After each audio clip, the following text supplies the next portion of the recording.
Today, today we will study the next topic of chapter 1, Civil Code of 1804, Napoleonic Code.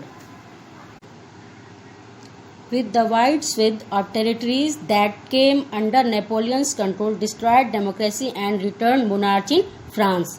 Napoleon के control में France का एक wide territory यानी कि एक विशाल क्षेत्र आने के साथ ही वहां पर एडमिनिस्ट्रेटिव रिफॉर्म्स की यानी कि प्रशासनिक सुधारों की शुरुआत हुई, जिनकी शुरुआत 1789 के रिवॉल्यूशन के दौरान ही हो चुकी थी। लेकिन नेपोलियन के आने के बाद फ्रांस में जो डेमोक्रेटिक सिस्टम इस्टेब्लिश किया गया था, उस डेमोक्रेटिक सिस्टम को नेपोलियंस के द्वारा रिमूव कर दिया गया यानी कि समाप्त कर दिया गया और फ्रांस में फिर से मोनार्शियल सिस्टम की शुरुआत हुई या उसकी वापसी हुई।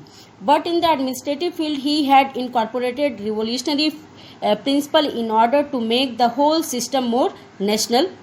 लेकिन नेपोलियन ने एडमिनिस्ट्रेटिव क्षेत्र में बहुत सारे रिवोल्यूशनरी प्रिंसिपल यानी कि क्रांतिकारी सिद्धांतों को जो है वो स्वीकार किया, शामिल किया, जिससे कि पूरे सिस्टम को और ज़्यादा जो है वो नेशनल जो है वो बनाया जा सके।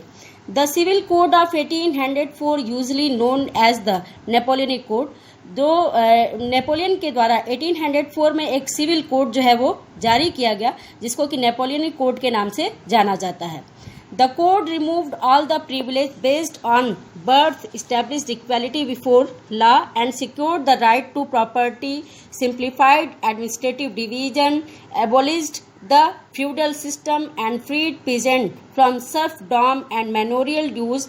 Guild system was removed, and transport and communication system improved.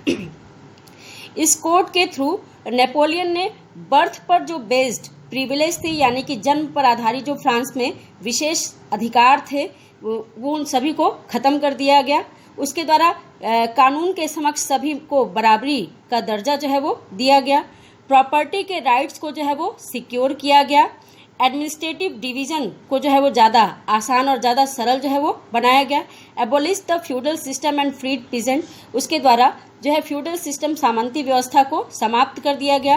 किसानों को उसके द्वारा जो है वो भूदास प्रथा से जो है वो आज़ाद कर दिया गया और उनसे जो सामंती शुल्क, मैनोरियल ड्यूज या जागीरदारी शुल्क लिया जाता था, उसको भी उसके द्वारा उससे भी उनको आज़ाद कर दिया गया।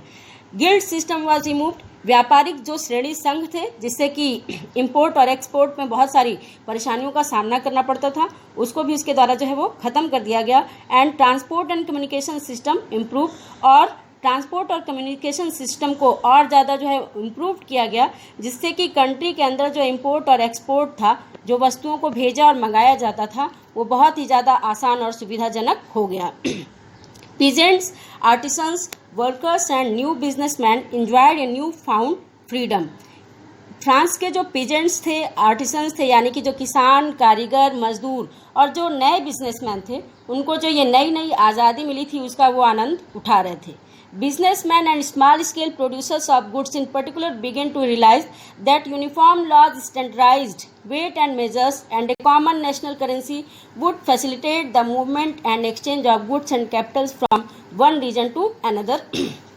फ्रांस के जो बिजनेसमैन थे और विशेष रूप से जो स्मॉल स्केल प्रोड्यूसर गुड्स के थे यानी कि वस्तुओं के जो छोटे छोटे प्रोड्यूसर्स थे, उन लोगों को ये महसूस हुआ कि यूनिफॉर्म लॉ से यानी कि एक समान कानून से और जो एक समान माप और तौल की व्यवस्था जो है वो लागू की गई थी और एक जो कॉमन करेंसी फ्रांस में जो शुरू की गई थी, उससे देश के अंदर एक रीजन से दूसरे रीजन में जो गुड्स और कैपिटल का एक्सचेंज था और जो मूवमेंट था, वो बहुत ही ज़्यादा सुविधाजनक और बहुत ही ज़्यादा आसान जो है वो हो गया था। But the initial enthusiasm soon turned to hostility as it became clear that the new administrative Napoleon के द्वारा जो 1804 में सिविल कोड लागू किया गया था, उससे जो एडमिनिस्ट्रेटिव रिफॉर्म्स की शुरुआत हुई थी, उससे मिला हुआ जो इनिशियल इंथ्यूजियाज्म था यानी कि जो प्रारंभिक उत्साह था, वो बहुत ही जल्दी दुश्मनी में बदल गया। As it became clear that the new administrative, और बहुत ही जल्दी ये स्पष्ट हो गया, क्लियर हो गया कि जो नए एडमिनिस्ट्रेटिव रिफॉर्म्स थे वो पॉलिटिकल इंडिपेंडेंस के अनुरूप जो थे वो नहीं थे। इंक्रीज टैक्सेशन, टैक्स बढ़ने लगे। सेंसरशिप को लागू कर दिया गया, यानी कि जो सिटीजन्स थे या जो पब्लिक थी वो गवर्नमेंट को क्रिटिसाइज नहीं कर सकती थी, गवर्नमेंट के अगेंस्ट कुछ भी नहीं कहा जा सकता था। Forced conscription into the French army required to conquer the rest of Europe और बचे हुए यूरोप को जीतने के लिए फ्रेंच आर्मी में जबरन लोगों को भर्ती किया जाने लगा और ये सभी प्रशासनिक सुधारों से मिले हुए फायदे से कहीं ज़्यादा बड़े जो है वो नज़र आने लगे।